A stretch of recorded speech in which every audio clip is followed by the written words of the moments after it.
Halo teman-teman, gimana nih kabar kalian semua? Gua harap kalian semua dalam keadaan sehat dan baik-baik aja. Walaupun gua agak ngaret bahas episode ke-14 ini, tetapi nggak menutup fakta nih bahwa episode ke-14 dari Tensura Season 3 Core 2 benar-benar banyak banget hal menarik yang bisa dibahas. So, seperti biasa, tanpa basa-basi lagi, langsung aja kita mulai. Ntar kena copyright lagi bikin lagu opening apa ya? Welcome to my channel, welcome to my channel, welcome to my channel, ya!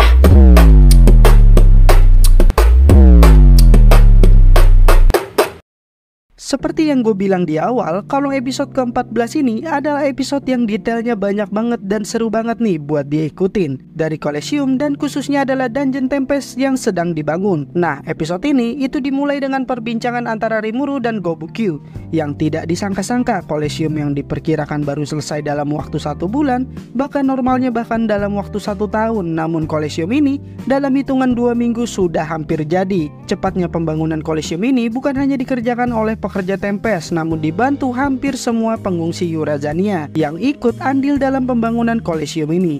Bukan hanya itu, sekelas Hion dan hampir semua warga Tempest bekerja sama bergotong royong nih membangun Coliseum ini sehingga bisa hampir selesai dalam waktu sesingkat itu. Dungeon yang berada tepat di sebelah Coliseum yang berada di bawah tanah juga gerbangnya sudah jadi dan seluruh aset rumah pengungsi Yurazania juga berhasil dipindahkan ke dalam satu lantai labirin. Bukan hanya sekedar memindahkan, namun dari segi cuaca dan suhunya pun diatur sedemikian rupa oleh Lord Ramirez, yang membuktikan makhluk kecil ini benar-benar memiliki kemampuan yang luar biasa. Rimuru juga meminta Ramirez nih untuk membuat 100 lantai lagi yang sesuai dengan rencananya bahwa dia akan membuat dungeon yang terbuat dari labirin Ramirez ini dan akan menjadikan Tempest adalah destinasi utama bagi para petualang dari seluruh negara. Bahkan nanti Rimuru juga akan menyiapkan hotel di sekitar dungeon dan akan menyiapkan loket penukaran dari item yang bakal didapatkan dari para petualang di dalam dungeon. Nah, Ramirez pun menjadi bingung gitu, membuat 100 lantai itu adalah hal yang bisa dilakukan. Namun bagaimana cara mengisi monster yang akan mengisi labirin itu? Karena itu sangat melelahkan berburu monster hanya untuk mengisi seluruh lantai labirin. Dan Rimuru pun bilang untuk tenang aja gitu Ron. Nih rencananya begini. Ya intinya sih dari bisikan dua orang ini nanti aja gue bahas. Nah, pada malam hari Rimuru pun datang nih ke tempat Kurobe untuk melihat-lihat pedang yang sudah dibuat Kurobe. Kurobe yang saat itu Rimuru menjadi Raja Iblis itu mendapatkan gift yaitu unique skill Mastercraft yang membuat Kurobe mampu menempa pedang-pedang dengan kualitas tinggi dengan waktu yang sangat cepat. Di antara banyaknya senjata dan armor buatan Kurobe, terdapat Curse Armor atau Zira yang mampu menyedot Magiculus penggunanya. Dan ada juga Carslord yang hampir sama gitu dengan Zira terkutuk itu. Nah, Zira dan pedang ini itu sangat cocok digunakan oleh orang-orang yang memiliki Magiculus besar seperti Veldora, Rimuru, Benimaru, Soe, dan tentu saja adalah Lord Gupta. Oh ya, sesuai dengan perkiraan gua, pedang-pedang ini adalah senjata yang akan menjadi hadiah dari drop monster-monster yang dikalahkan di labirin. Kurobe juga sudah menyelesaikan katana untuk Rimuru dan ini adalah salah satu karya terbaiknya, yang dimana katana ini akan menyesuaikan tuannya dan akan memiliki lubang untuk bola kristal yang akan menampung banyak Magiculus. Ya walaupun sekarang katana ini belum memiliki lubang, untuk saat ini katana Rimuru itu ada di tingkatan legendaris dan nanti akan menjadi kelas mitos dan akan menjadi katana dengan EP terbesar. Nah, gua spoiler dikit nih. Kenapa bisa memiliki EP yang sangat besar? Karena katana ini mampu menampung bola kristal yang Magiculusnya itu setara dengan True Dragon. Makanya EP katana Rimuru itu nanti bisa sembombastis itu. Di keesokan harinya, Rimuru dan Veldora pun menghampiri Coliseum dan dungeon yang untuk saat ini itu sudah memiliki 15 lantai. Rimuru juga sebelumnya sudah berdiskusi nih dengan Veldora yang so sibuk pas lagi baca manga. Setelah diiming-imingi kamar untuk Veldora, Veldora pun menjadi tertarik dan bukan hanya itu. Rimuru juga meminta Veldora untuk menjadi sosok keren yaitu bos dungeon yang akan menjaga gerbang terakhir tempat di mana Ramirez berada. Dan karena terdengar sangat keren, ya tentu saja Veldora menjadi semakin bersemangat. Rimuru juga menambahkan bukan hanya jadi bos, Veldora juga bebas melepaskan auranya yang selama ini ditahan. Yang sebenarnya ini adalah maksud tersembunyi Rimuru untuk memanfaatkan aura Veldora untuk menciptakan monster-monster yang akan terlahir secara alami di dungeon nanti.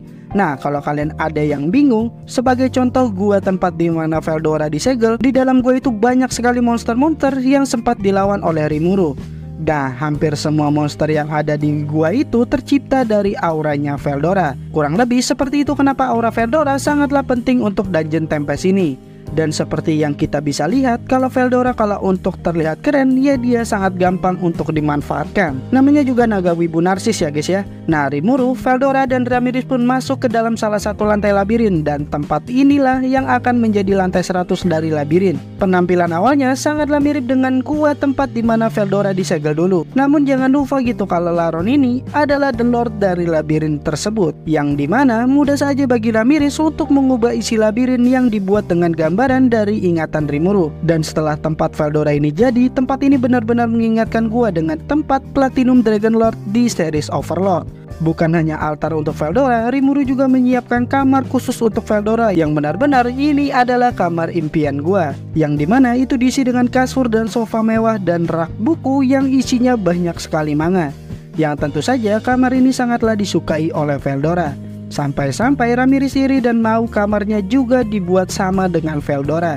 Yang tentu saja karena Ramirez sudah sangat berjasa dan bekerja keras, Rimuru pun akan membuatkan kamar yang nyaman untuk Ramirez juga. Waktu pun berlalu nih, dalam waktu 1 minggu, 100 lantai labirin pun jadi dan setiap 10 lantai akan dibuatkan save point yang dimana nanti petualang yang sudah capek-capek lewatin banyak lantai akan bisa melanjutkan dari lantai yang sudah dijelajahi tanpa mulai dari lantai 1. Namun menurut Veldora ini bisa menjadi kecurangan karena bisa-bisa nanti ada joki yang bisa naikin orang ke lantai tinggi dengan sangat mudah. Nah, Rimuru itu sudah memperkirakan dan akan menaruh monster kuat di dekat save point yang tidak mungkin itu bisa dilawan dengan orang yang memang belum layak berada di lantai tersebut. Namun gimana bang kalau petualang-petualang ini mati bang? Tenang aja bos, ingat Laron ini adalah The Lord yang dimana Ramirez bisa membangkitkan siapapun yang mati di dalam labirin. Dan ini adalah salah satu sumber pemasukan termasif, yaitu adalah gelang kebangkitan. Yang sebenarnya kalau kalian mau abadi di labirin, ya syaratnya adalah menjalin kontrak dengan Ramirez. Namun karena tidak mungkin gitu untuk memasang kontrak satu-satu dengan petualang, gelang inilah yang akan menjadi media kontrak antara Ramirez dan petualang. Dan gelang ini adalah sekali pakai. Jika petualang mati, ya gelang ini akan hilang dan pecah. Dan petualang akan hidup kembali di depan gerbang dungeon. Semakin banyak mau menjelajah dungeon, semakin banyak pula stok gelang yang harus dibeli. Nah makanya inilah yang sangat menguntungkan. Masalahnya keamanan gelang ini tuh belum bisa dipastikan. Dan Ramirez mengatakan aman aja bos, udah dites kok ke Beretta. Rimuru pun jadi kaget gitu. Yang ternyata Ramirez tuh udah uji coba gelang ini dengan membunuh Beretta. Ya gimana ya, gue agak kasihan banget gitu sebenarnya sama Beretta. Udah dia fisiknya adalah boneka, ini benar-benar dijadiin boneka percobaan pula. Bahkan Berettanya sendiri pun kaget gitu kalau dia tahu itu uji coba gelang kemarin itu benar-benar baru pertama kali. Jadi keamanannya itu benar-benar belum terpasti gitu. Ya walaupun Beretta yang pada dasarnya adalah seorang iblis, kalaupun dia mati ya mungkin dia akan terlahir kembali. Tetapi kan tetap aja gitu kasihan lihat Beretta jadi boneka percobaan. Nah perihal harga gelang ini itu belum bisa ditentukan. Dan untuk sekarang adalah mengisi dungeon ini. Dengan kata lain, Veldora akan melepaskan seluruh auranya yang selama ini dia tahan. Dan seperti yang kita bisa lihat, aura naga Veldora itu langsung meledak dan membanjiri seluruh area labirin. Sampai-sampai Rimuru memasang barrier dan tetap terpental saking dahsyatnya aura naga Veldora. Veldora juga sangat lega nih, kayak udah nahan BAB bertahun-tahun dan akhirnya bisa lepas bebannya. Ramirez pun dapat merasakan aura Veldora langsung mengalir ke seluruh lantai labirin dan Ramirez menyadari kalau Rimuru memikirkan hal-hal aneh lagi nih. Yang dimana Rimuru memikirkan untuk menaruh biji-biji besi yang akan menjadi magic steel yang sangatlah berharga dan mahal. Nah biji-biji besi ini akan terkontaminasi dengan aura Veldora dan sumber besi ini itu dapat dari impor dari negara Toa yang dulu sempat diselamatkan Rimuru di movie Tensura sebelumnya. Jadi fix nih ya movie yang kemarin itu sejalan dengan alur yang sekarang. Oke, setelah urusan aura Veldora beres, seperti pada umumnya suatu dungeon yang dimana-mana sudah pasti bakal banyak sekali jebakan yang menanti. Dan mereka semua merancang berbagai macam jebakan untuk para petualang yang digambar dengan ilustrasinya di dalam suatu kertas. Dan bisa dilihat ide jebakannya itu sampai sebanyak ini dan disanggupi oleh Ramirez untuk membuatnya. Namun Ramirez bingung sama salah satu jebakan buatan Rimuru, yang dimana itu adalah ruangan yang kadar oksigennya sangatlah sedikit. Dan di situ jika sembarangan bernafas sudah pasti petualang akan langsung sesak nafas dan tewas. Agak kejam gitu sebenarnya jebakan ini menurut gua. dan bisa dibilang membuat dungeon ini semakin sulit untuk ditaklukkan.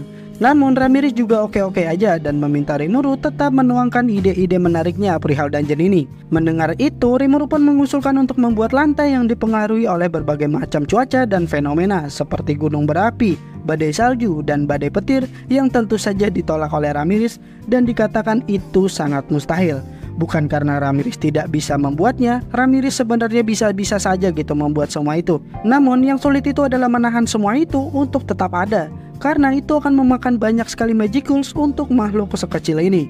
Dan tiba-tiba muncul suara bocil yang mengatakan naga api, naga es, dan naga lainnya bisa melakukan itu. Apa perlu aku carikan untukmu? Yang tentu saja suara itu muncul dari mulut Milim Nafa dan episode pun berakhir. Nah berarti episode selanjutnya tuh nggak bakal jauh-jauh nih dari Milim yang akan berburu naga-naga berelemen cuaca menggunakan jaring kupu-kupu yang sempat muncul di opening core 1. Ya walaupun terdengar sangat aneh nangkep naga pakai jaring kupu-kupu, namun kita anggap saja itu possible untuk sekelas Milim. Nah itu dia pembahasan alur dan hal-hal menarik nih yang ada di episode ke-14 dari Tensura Season 3. Kalau ada detail yang kurang dan gua lewatkan, silahkan tambahkan aja di kolom komentar. Gua pasti baca dan gua akan pin kalau pembahasan itu sangat menarik. Gua ucapin makasih nih ke teman-teman yang selalu setia dengerin sampai detik ini. Gua undur diri, peace out and bye-bye.